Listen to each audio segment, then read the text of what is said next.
Yeah. So, anyways, are you are you prepared for this? No. Me neither. Let's just do it anyways.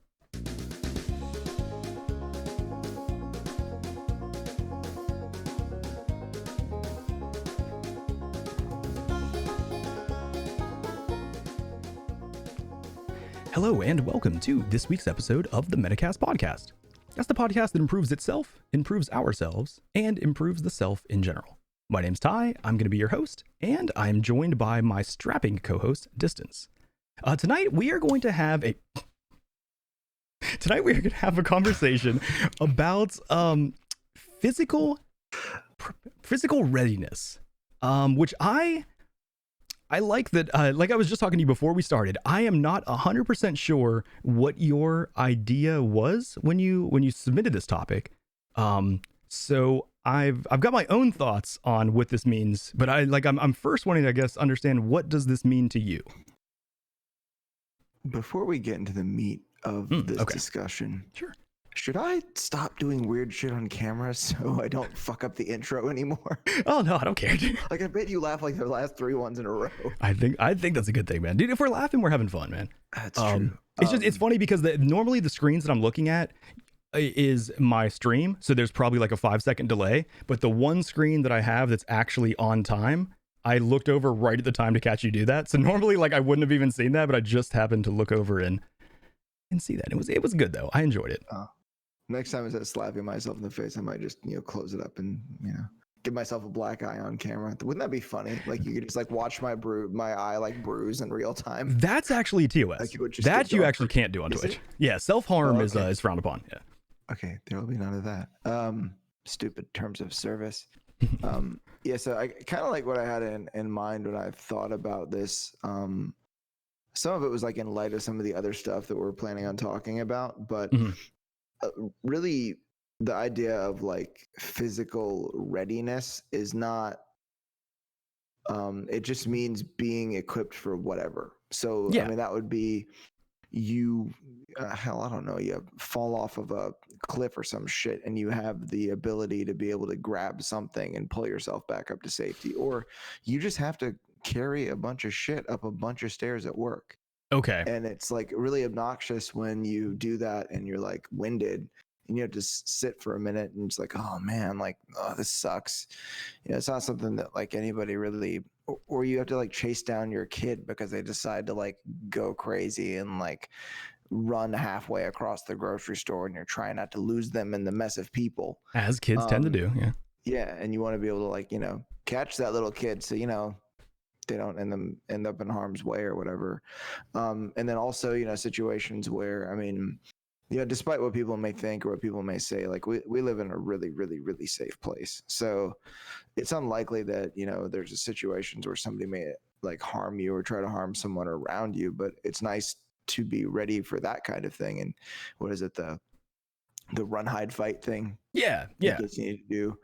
Hiding isn't that difficult. Running requires some degree of stamina if you want to get away from someone who's trying to harm you. And fighting, well, you have to know what you're doing, but physical strength doesn't hurt for that either. Yeah, true. Yeah. And yeah, it's just the idea of being prepared for whatever. Okay, good. So I had two ideas of what I thought physical readiness or like physical preparation would entail. That was the first.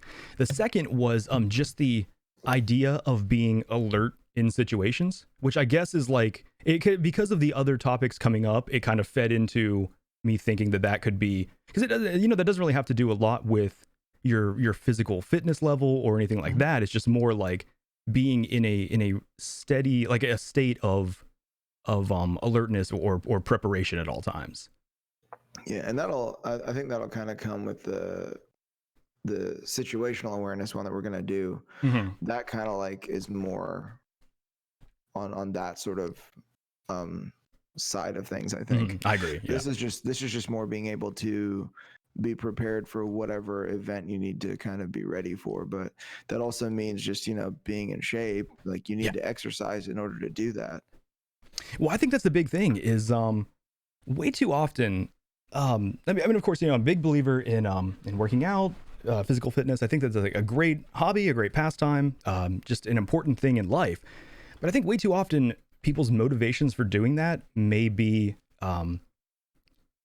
aesthetic based, or even like a lot of times founded in almost like self image problems, or negativity. So to have a reason that I think is almost solely positive, it's literally I'm training to be ready for life. I think is a good idea for physical fitness.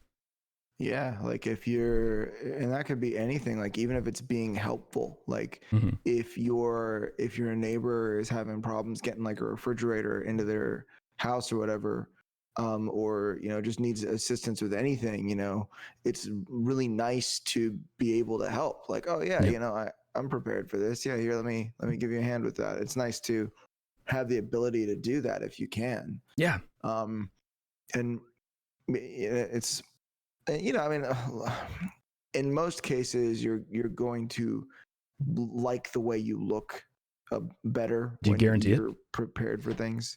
Not necessarily. Sorry, that was a Men's Warehouse joke. Men's Warehouse, really. For all the brand references we do on this show, like it's a shame that we're not sponsored by anyone. I know, right? I don't know. Maybe one day when we have a huge following, whatever. We're doing this for fun, guys. Well, and a purpose too, but also fun. But it's also that I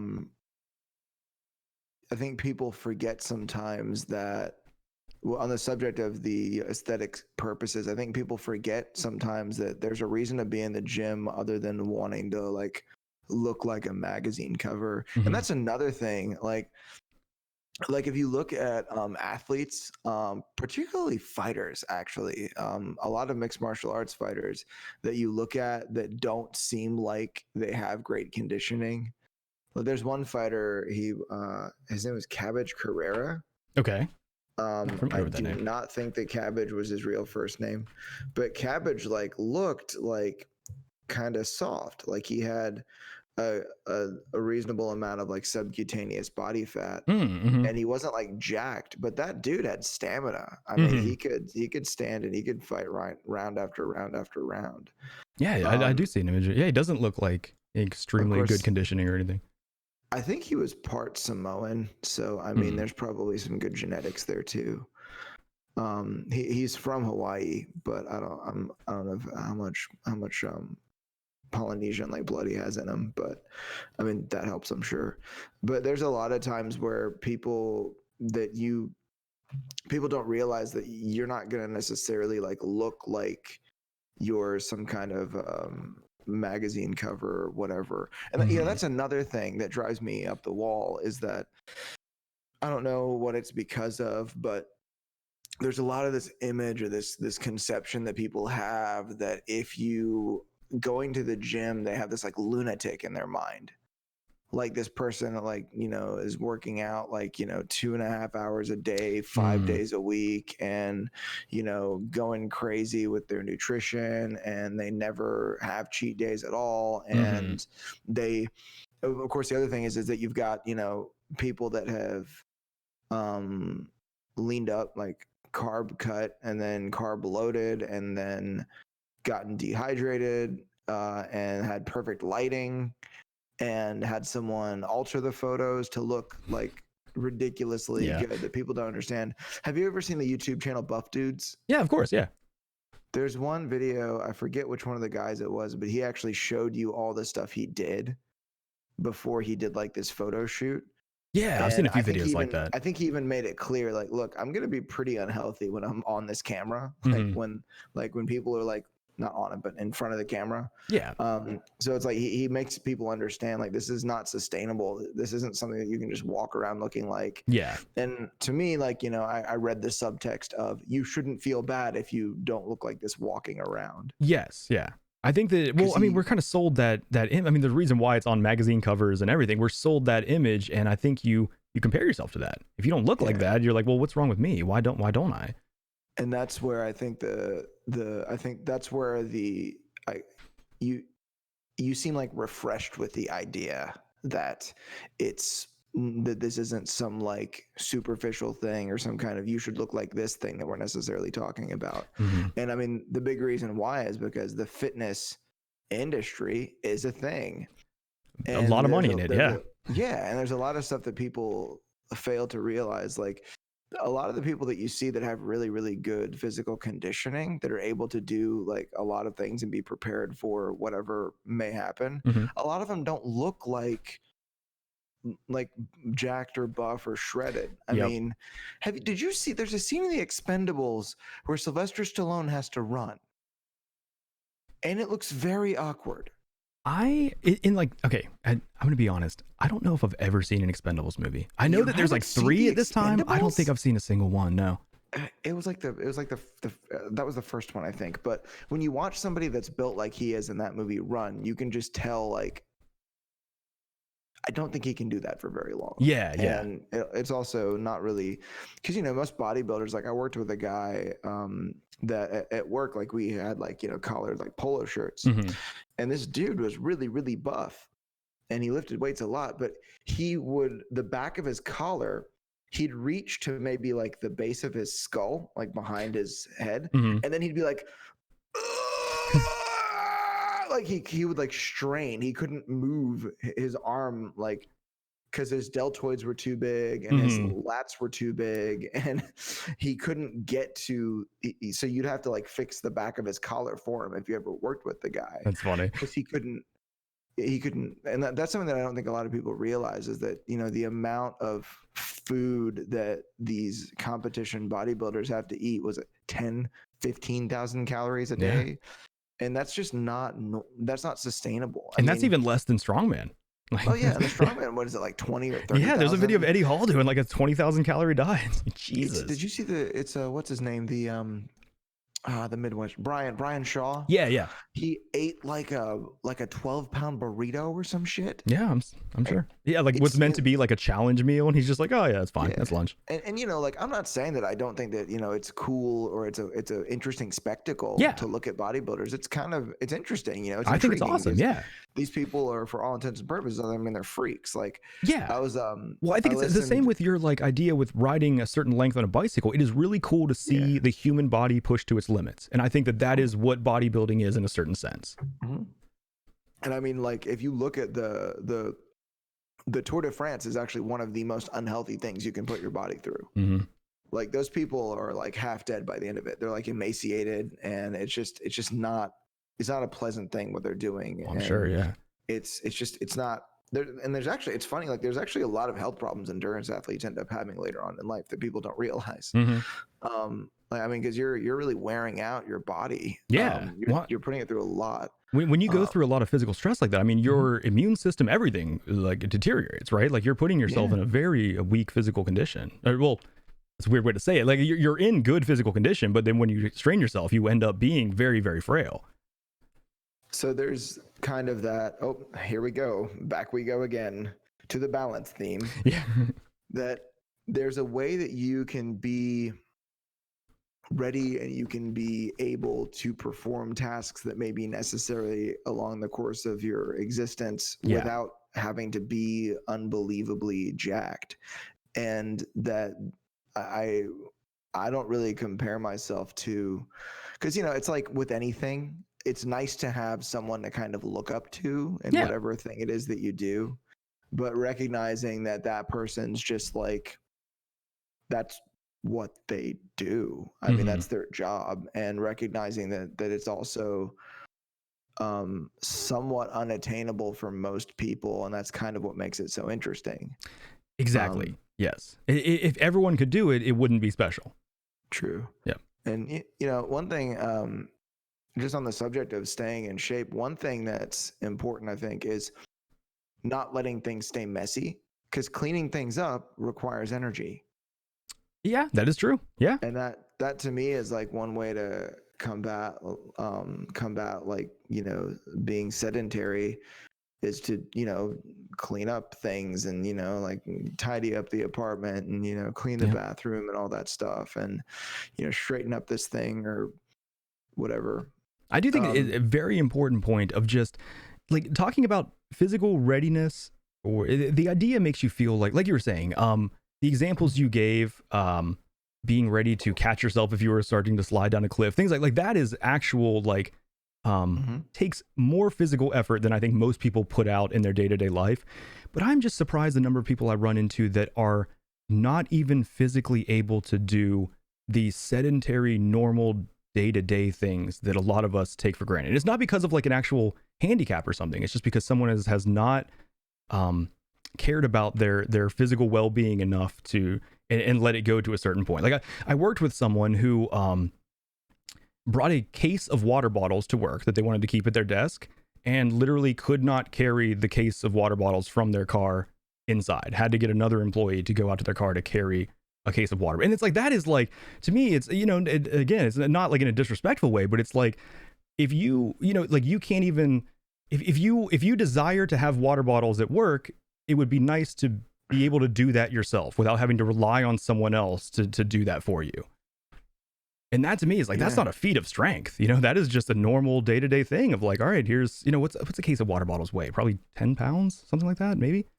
I mean, how many water bottles were in there? I think it was 24 pack, like a normal case. I mean, those are pretty heavy. I mean, it's more than 10 pounds. Like a case of water bottles is maybe like, I would guess they were about half a pound a piece, maybe like so 12 pounds, but I don't know. Because I had a container of, I think it was 24 bottles of San Pellegrini, and I think those are 16 point something ounces a piece. And that felt like that's like a good like 30 pounds, but holy shit, you are right. Okay. 24 16.9 ounce bottles is 29 pounds. It's actually almost 30 pounds. I was way off. And that's not like unbelievably heavy, but it's not like light. But that's something that even I can lift that. Like I can find a way to carry that into wherever. And that's the thing for me is that, because I recognize that I'm sure we probably feel the same way about it. It's not like you're lame, I'm better than you. It's more like, man, that kind of hurts me to see.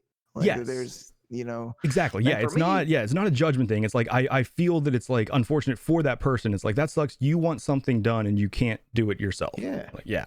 And there's certain things like that, I have to deal with that too. Like, having muscular dystrophy and whatnot, I have a disadvantage. So I know what it's like, but I still try to be as self-sufficient as possible. Exactly. And sometimes even to a fault. And it's an understanding that a lot of my friends and my family members, particularly my brother-in-laws, one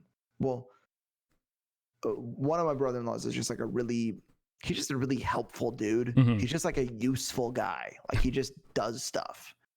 And so for him, we had to come to the understanding that, man, I will 100% ask you. Like if I need you to help me, like I'm going to ask. Like, and he doesn't mean anything bad. He's just trying to help. Yeah. And he probably does that for everyone. It's not even like a specific thing to you. It has nothing to do with my disorder. It's just that in particular, like it kind of, but for me, so we figured that out. Like we've figured our relationship out over time. So we have that understanding, and we never had to sit down and have a talk. We just kind of figured it out together. Yep. That's what I was going to say though, is like, you're the type of person that with your desire and penchant for self-sufficiency, like I would see you first, like, I'm going to load up a book bag with a few water bottles and carry them myself, rather than like going to someone else and saying like, will you do this for me? Like that's like the taking it on yourself. It's like, okay, maybe I can't handle this, but I can do this, and I'm going to get it there myself. I'm going to get this done. Yeah, like there's cases where if I have to like pick up a big printer at work, I'll be like, okay, I'm going to take the paper tray out. I'm going to take the toner cartridges out. Now I'm going to pick this printer up. I'm going to get on the ground. I'm going to pick this printer up using my upper body from the floor. Okay. Put it on this desk. Then I'm going to stand up, put the printer on my shoulder, and walk down the hallway. Meanwhile, like every person that has kids in the entire building is like, are you okay? Yeah. Have you got that? Like, and once again, they're just worrying because they're seeing like, someone that's like, yep. And it's like, is he gonna die? Like that printer looks like it's about to tear his head off. I cheat and use desk chairs. Supporting that weight with his neck. Yeah, I just cheat and use desk chairs. I sit the printer in a desk chair and wheel it down the hall and take it where I need. I've done that a few times, and then And then like, I'll get the toner cartridges in the paper tray and then I'll carry them separately. Yeah. You save a lot of weight when you take those damn toner cartridges out, man. Yes. If you ever have to move a dresser, take the drawers out, people. Yeah. Drawers. Come on. Yeah. There's no reason to try to be a superhuman about it. You're not the Ubermensch. Just pick it up like a normal person without the drawers. So and on the same, like in the same regard that you're talking about, like, someone at work that needs someone to help them do something that seems like a relatively simple task. Mm-hmm. For me, I find it upsetting, not like I'm angry at the person, but I find it like upsetting or maybe like disheveling, maybe is the word, perhaps. Okay. When,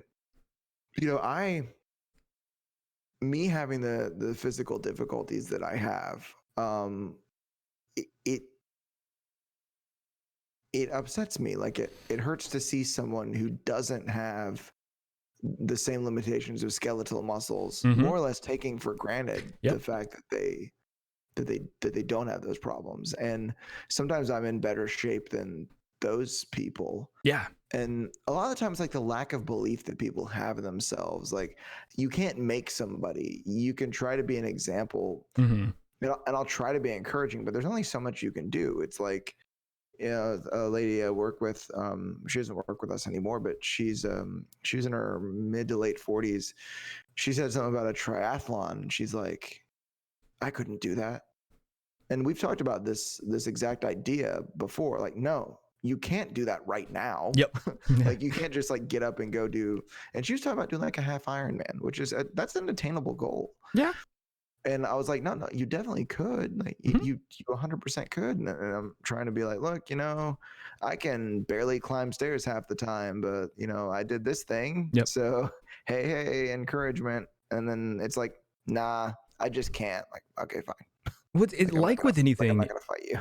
Like with anything, the human mind and the human body are both pretty incredible things. Well, I mean, I guess they're technically the same thing, but either way, you just have to learn how to do it, whether it's like mentally learning or physically learning. There is like physical learning, and that's what people call training. You are training your body to learn how to do a certain thing, and it takes effort. It takes time, and I think that's really what stops a lot of people is, and like you were talking about, when you have the ability, it's way easier to take it for granted. A lot of people look at, okay, it's something that I could do anytime. It's going to take time and effort. I'm getting by fine right now not doing it. Where like there's enough stacked up to disincentivize a lot of people from ever caring about like their physical fitness, I think. Yeah. Habit being one of them. Yeah. And that's one thing that you hear. You'll hear people like Jocko Willink, who's like all over the scene these days. You'll hear him talk about how it's the idea that if you just make something routine, that's just like something you do, then you don't think of it as, it's like you just have to do this. It's like brushing your teeth. Yep. Most people think of that as a routine task. That's just a requirement, and it's something that you do all the time. And it's not like, oh man, I gotta brush my damn teeth now. No, well, not. You just do it every day, and it's like, okay, here I go. Oh, you're supposed to do it every day? But sorry, every 3 days.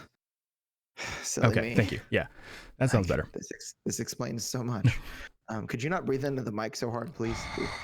But no, I like what you just said though about I like how that can be from both sides. Something you do turns into a habit, and it becomes the norm. Whether that's you start a workout routine, and it just becomes what you do. It's no longer like, oh, I have to go to the gym. It's just something you do.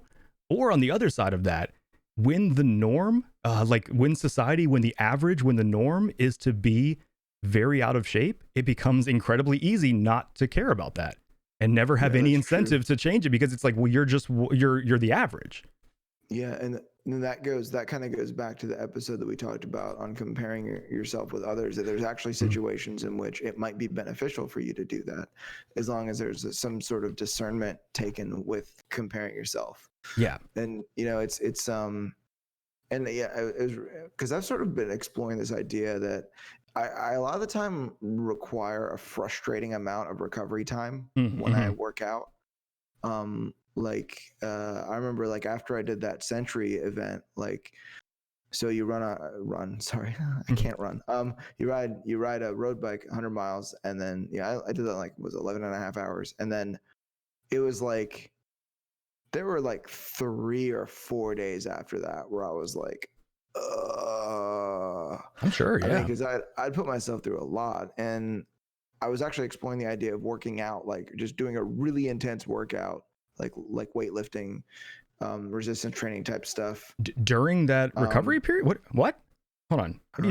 Were you talking about during the 3 to 4 days afterwards? No. Oh, Oh, sorry. I did that thing where I switch subjects and don't tell anyone else okay, involved gotcha. that I've done so. I was Sorry. like, I do that all the why? time. You're like, I'm dying in Um, bed. I just rode 100 miles and I'm going to go.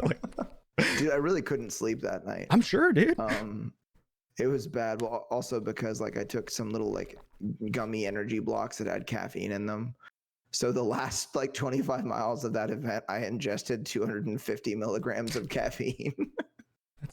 How much It is was that actually? Like, what's a cup of uh, coffee?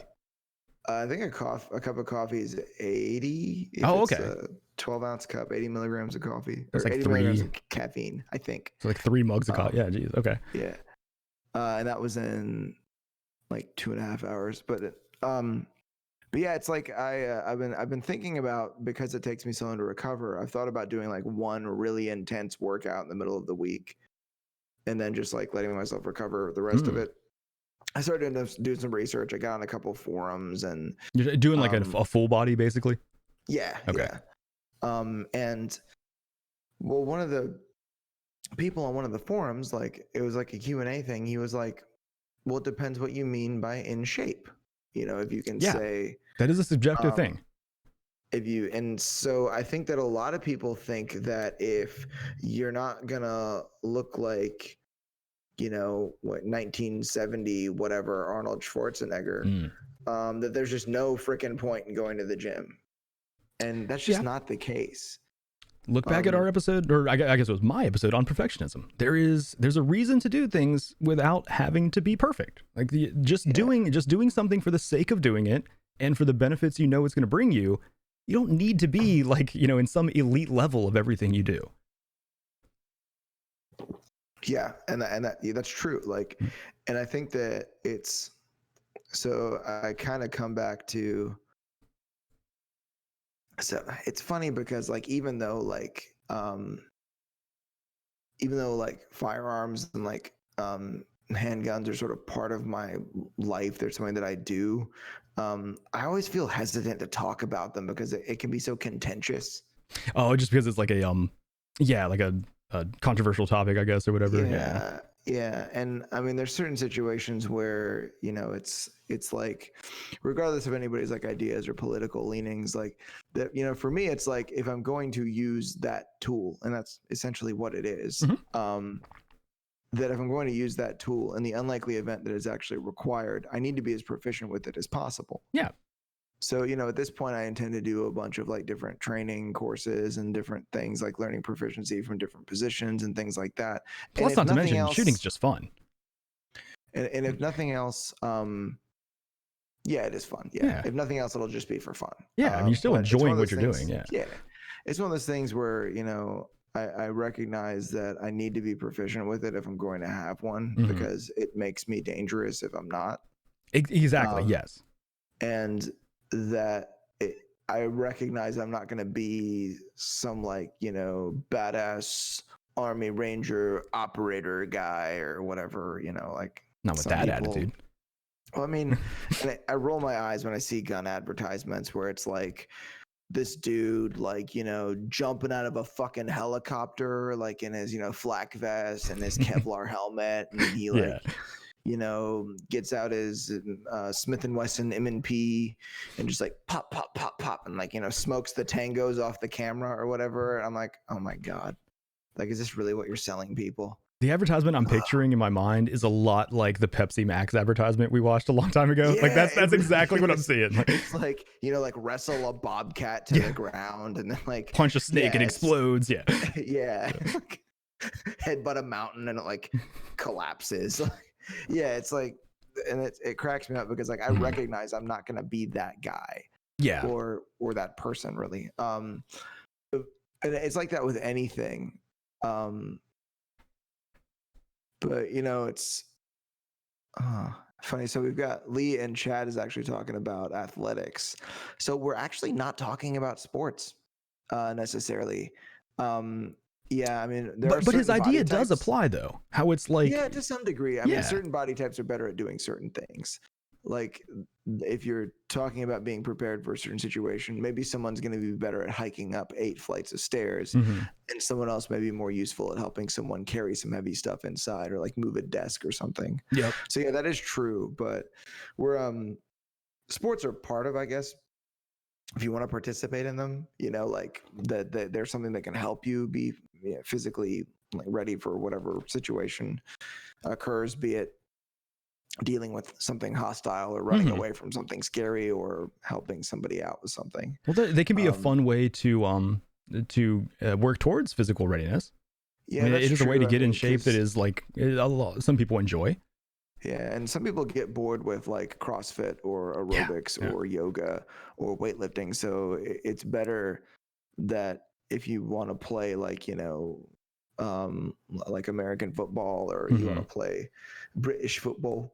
Yeah, I would Sorry, that was find like European football a lot more fun than running. some weird like Cockney Northern Geordie thing. There was a mix of weird accents. God, I suck at British people impressions. There's like 800 accents on one little island. It's bizarre. That is true. Um, Yeah, they do uh, vary. it's insane. But yeah, it's like, so I guess it's better that if you can find something physical that's fun. And you know something that I realized recently that I didn't realize before. What's that? Did you listen to the Joe Rogan episode with Trevor Thompson? Ooh, I don't recognize that name. Who what accolades? Who is He's Trevor Thompson? he's a SEAL, and now he was a SEAL, and now he's like a really well-known bow hunter. He Trevor like Thompson. Yes, I did watch that episode. Yes. yeah, it's like weird. Like he got sucked into the world of bow hunting, but like, Has he been hey, on more somebody than backed out. You want to come bow hunt with us? Like I've never shot a bow in my life. Has he been It's on like, well, more you than got 4 once weeks. actually? I might Maybe have just lied to you because I'm he might not have been. the I'm only seeing one episode with him and it was very recent and I did not see that. But he looks familiar like an episode thought I saw, but interesting though. Well, he was talking about something that a lot of people don't realize is like, man, hunting's so easy. You just sit around and shoot something. Like, dude, no, you got to get out there. Mm-hmm. You have to go into the woods, like with your friends, carrying enough stuff to where you can be out there all day Yeah. and hope that you see something, Mm-hmm. and you might not. But they were talking about, and Joe Rogan apparently bow hunts too. They were talking about how unbelievably exhausted you can be after that. Yeah, well, definitely bow hunting is a lot more physically demanding than rifle hunting, but I would say both of them do require at least some level of Yeah. physical preparation. Yeah. The thing about bow hunting is that, like, you know, an impossible shot would be like 100 yards with Yeah, a bow. which is an With easy shot with a rifle. 100 yards is that's not much at all. Yeah. most decent shots, like with a 308 or a 30-06 or something, can make that shot Yeah. pretty easily if they have practice. Yeah, exactly. Not even just the physical, like having to draw the bow, but actually, like you're gonna have to get so much closer to the animal, which means tracking it where you're way more likely to be spotted or smelled. So you're having to a lot more goes into it. And it's and also the psychological exhaustion too, when you're standing 20 feet away from an animal and like you can hear it breathing, and it's like, oh dude, I'm like right here. Like it took me so long to get like right here. Mm-hmm. Yeah, sometimes you've been Like, tracking that particular animal for like hours or days. 10 minutes to move 5 feet because you don't want to be seen or heard. And I didn't realize, like, I thought, you know, there is some physical exertion involved in it, but I didn't realize how much. But there's like all kinds of stuff you can do just for fun that actually ends up helping you be more like physically prepared. And is that your cat? Yeah, he is ruining the audio quality right now. I think I'm gonna kick him out of my room. I mean, mine will do that. Yeah, go ahead. Point, I'm sure it's kind of funny. We do it live here. but there's all kinds of things that you can do that are fun that also require you to be physically active. I mean, there's like everybody say hello to Boots. If you're not watching us on YouTube, you probably should, so you can see the cat. He is a cute cat, right? Yeah. I don't know if you heard me introduce him to everybody. I did, yeah. My headphones are incredibly loud. But there's a lot of stuff you can do that's fun that also will help you be more physically prepared for things. Like a guy I work with, like sails boats. Okay. You can even do like carpentry as a hobby. Like if you're building desks or tables for friends or things like that, you can. A lady I work with, she restores furniture for fun, which I think is just weird. But hey, that requires some degree of physical effort to do so, and I'm sure that helps her be prepared for other things in life too. Oh yeah. So it's So I didn't mean to be like dismissive of the whole sports thing. It really is something that can help, and it's also something that can actually be somewhat entertaining and not just boring. Because some people don't like the idea of just moving heavy things around. And exactly. I mean, to be completely honest, I mean, it is kind of silly. I mean, just like, it's like the old Saturday Night Live bit where like we pick things up and put them down. It's like, yeah, that's really what we're doing. Yeah. Yeah. It's like, I mean, I like it. I think it's fun, but I recognize that's strange. Yeah. And I recognize that some people don't find it enjoyable. Maybe they want to do something else. And, you know, there's something a little more interesting, I think, when you watch like the actual, like not powerlifting, but like the actual strongman contest. Yeah. Where it's like that guy's gonna pick up that big ass boulder that weighs more than my car, and then he's gonna like throw it on top of this like pedestal that's like way off the ground, and that's like really interesting to watch. I mean that, and it makes it a much more dynamic sport, I guess. But yeah, I do like the idea of sports more as the like the means rather than the ends. You're not like training to be good at a sport. It's like, I can use this sport to work on myself physically or to get myself in a more prepared state. Yeah. Yeah. And there's also like depending upon what kind of sport it is and how you treat it, there's also a lot of, you know, mental kind of benefits to it. Yeah. And that's another thing that we should probably touch on is the fact that there's a whole lot of evidence and a lot of what I would call pretty conclusive research that exercise is really good for your brain. Yes. Like it's very good for your mind as far as like just engaging your central nervous system and also endorphins and well, not only just like good for your mind as in how you feel, but good for the actual physical state and existence of your mind. Like actually like more beneficial physically to your mind rather than just to your mental state. Yeah. And it's funny too, because I remember when I first started working out in the mornings, and for me, you know, physical fatigue sets in pretty hard. And I was like, oh man, I'm going to be fucking exhausted. I don't even know what the hell I'm going to do. And actually, when I started working out in the mornings, when I first started waking up at like 4:30 in the morning or some shit. And I remember like, and I'd wake up kind of early and like do a little bit of light stuff, like ab stuff before work, but it wasn't like full workouts, especially the routine we were doing together. Yeah. And I remember I'd go into work, like I'd hop in there, like, you know, 8:15 ish, whatever. And I'd like be up in the building, like, I'm going to conquer the fucking world today. Yeah. Who's with me? And I'd have like all this energy, even though like I thought that I was going to exert myself. There's also the idea that I think it was at the commencement speech it was some kind of like special operations, like admiral guy, that he said that you need to make your bed every morning.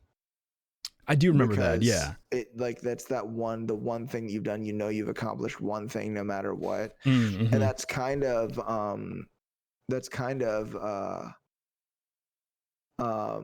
the idea of like working out in the morning is that, you know, you go in there and you put in some effort and you exert yourself in a way and you feel like you've done something. And that's good. I think it is interesting too that like I could take the same order of the same two things in the day, and the order is so completely different. If I wake up early, lift, and then go to work, like you're saying, I feel completely energized. I am ready for that day. I get home from work. I'm not even super tired. and I it's just like a better day. If I go to work first and then try to go work out afterwards, I'm exhausted already for some reason. Yeah, like just from work. Like I've been feeling that way lately, and that's kind of why I've been looking at ways to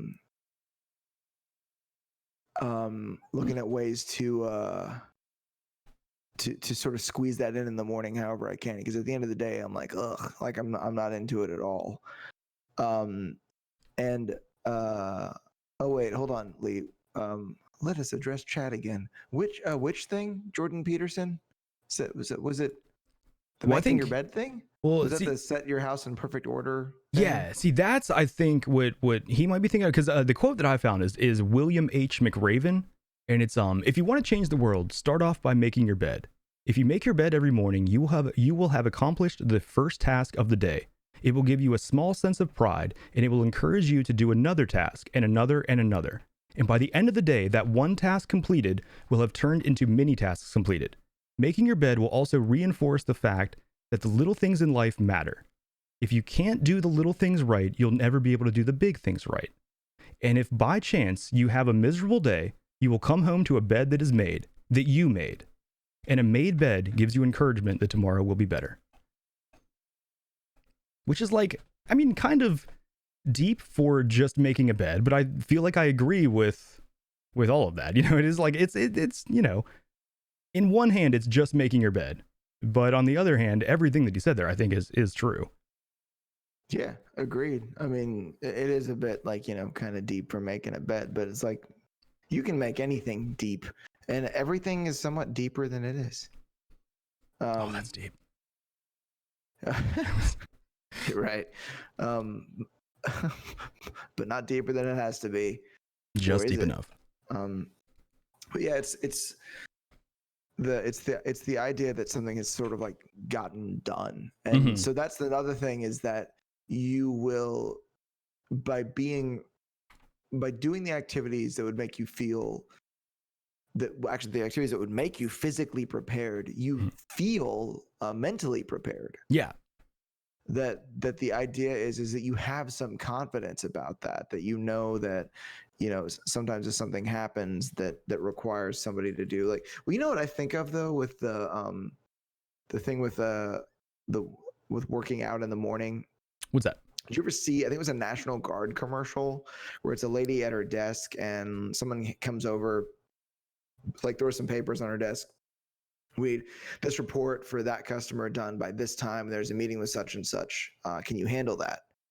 And she stops and kind of like looks up, like in the like sort of like imagination bubble thing, and you see like this scene of her like jumping out of a helicopter and like stacking a bunch of like sandbags up, like holding back a flood. Yeah. Like in an area with heavy rain.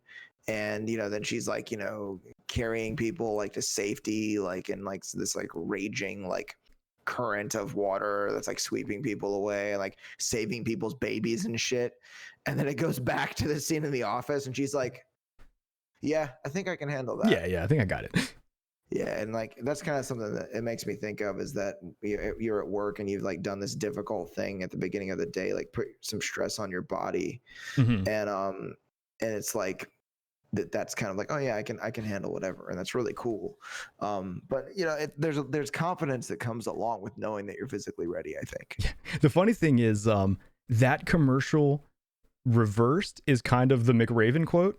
If it was like her getting in, like they were about to ask her to jump out of a plane, and she thought back to all the little things she did at the office, and was like, yeah, I can handle that. Yeah.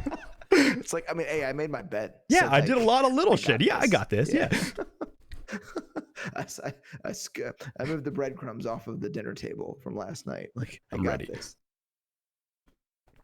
But yeah, the I do actually vaguely remember that commercial. It's, you know, like commercials could be cheesy, but they could also really make a point in a pretty good way. I think that's why like advertising is so manipulative and kind of dangerous. They know how to tug your heartstrings and also make you spend money. Oh yeah. So there's actually there was an article I read years ago on Art of Manliness. It's kind of a fun website. Some of the stuff that he does is like sort of like 1940s like hardy horror kind of like ideas. Mhm. But I do not remember this person's name is. It was, I think, an author. His last name was Lederman, I think. Earl Okay. Lederman Okay. wrote a book called Endurance. Mm. And he makes a case that every man, and we'll just make that non-specific, every person should be physically fit enough to save their own life in an emergency. Yeah. So yeah, he says in the book, he says every man should be able to save his own life. He should be able to swim far enough, run fast and long enough to save his life in case of emergency and necessity. He also should be able to chin himself a reasonable number of times. I guess that's doing a chin up. Yeah, I think chin himself. That's a weird way to say that. In the face. As well, this was written in 1926, so there's that. Okay. As well as to dip a number of times. Oh yeah, like tricep dips. Yeah, but it's just the phrasing, and he should be able to jump a reasonable height and distance. So it's just the idea is that, and we can broaden that to every person because I mean that's really everyone should be able to do that, and that's kind of that is kind of like the heart of the whole thing for me is that idea that everyone should be able to save their own life if they need to, and if you and in the situations in which you can't. Or if you're physically incapable or there's some limitation that's stopping you, there should be someone else that's prepared enough to save yours too. Okay. Yeah. I think that it's like the it reminds me of almost the baseline idea of what was it called? The presidential fitness test in school, where it's like you just wanted to make sure that. It's like we want the general population to be able to do this. And it's like, well, in school I kind of thought that was cheesy or stupid, but at the same time, I do think it's important to just say like we do want a baseline level of just, physical fitness is like a weird term, but physical fitness or physical preparation I think is important. Yeah. Well, if you look at the term fitness, like it's funny that we call it that because if you like kind of take the word apart, it's the idea of being fit for a task. Yeah, exactly. Like this is being a good fit for whatever needs to happen. So it's not really that much different than readiness. It's just I thought the phrasing it that way was better. Yeah. For our purpose anyway. Well, I think fitness just has more baggage to it too. Yeah, that's true because you think about like there's all because of all that fitness industry mumbo jumbo. Yep. Well, and then there's also just the use of the word fit as like attractive. Yeah. Oh yeah, she's fit. She's fit, mate. You feel me, Lee? Yeah, I'm sorry. I didn't even try an accent on that one. But I think the subtleness of that one actually worked better than whatever happened earlier that had a lot in it.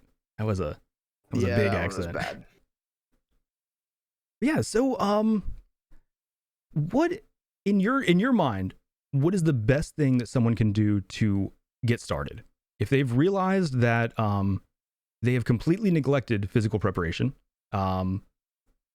How do you start to change that? Because it can be overwhelming, right? Yeah. Well, it's just like crap. What was the guy's name? The make your bed guy. McRaven, William McRaven, I think it was. Yeah, it's just like what he said. It's about the little things. Park your car at the back of the parking lot and walk in. Okay. When you go to work, if you're at the grocery store, don't hunt for a parking space. It's super close. Just grab whatever you can find and walk into the store. Walk around your neighborhood. Take the stairs instead of the elevator if you can. Yep. If the weather's nice outside, take a walk. If it's shitty outside, put a couple layers on and take a walk. It's just really simple stuff. If you see something that's dirty or untidy, then get up and clean it up. Just little things. And that's moving, that recognizing that the time to do the thing is now, whatever it happens to be. And I mean, that's where I would start, like it's just moving around and deciding to put a little more effort in where you can, or deciding to, or get an exercise bike. Like it's, it's fine, catch up on season 2 of Altered Carbon. I don't know. I mean, watch those last couple seasons of House of Cards you didn't know about. But Skip the last get one, your exercise bike and put it in front of the freaking TV while you do it.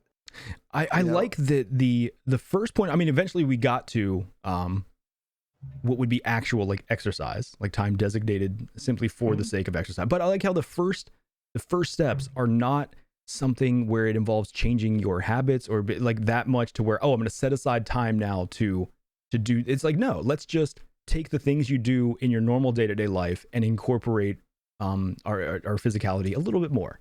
Let's just, rather than using a lot of the tools or crutches we have, let's use our body a little more. Yeah. And then eventually those things turn into more things. Yeah. And then you start making your fucking bed. Yeah.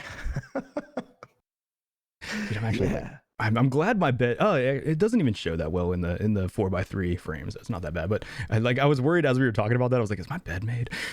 Really embarrassing. It was just incredibly disheveled back there. That would have been really funny, actually. Yeah. So I do have a quote this week, even though we've quoted 2 people already. I was wondering. There's nothing else you wanted to cover, right? Any other points you had? I'm pretty much dry on that. I mean, I think I've touched all the points that I really wanted to. I didn't really have a plan. I had some ideas. So now we're not saying you need to look like Arnold Schwarzenegger, but I'm definitely going to quote him. It seemed like the only appropriate person in this case. But you're going to quote him without the accent, right? Just like your own voice? No, I'm not. Yeah, I've already failed at accents, so I'm not even going to try that one. Okay. I do pretty good Arnold impressions, but strength does not come from winning. Your struggles develop your strengths. When you go through hardships and decide not to surrender, that is strength. We have reached the end of another episode of the Metacast podcast. If you are watching this on YouTube and you've enjoyed the conversation, why don't you hit that like button?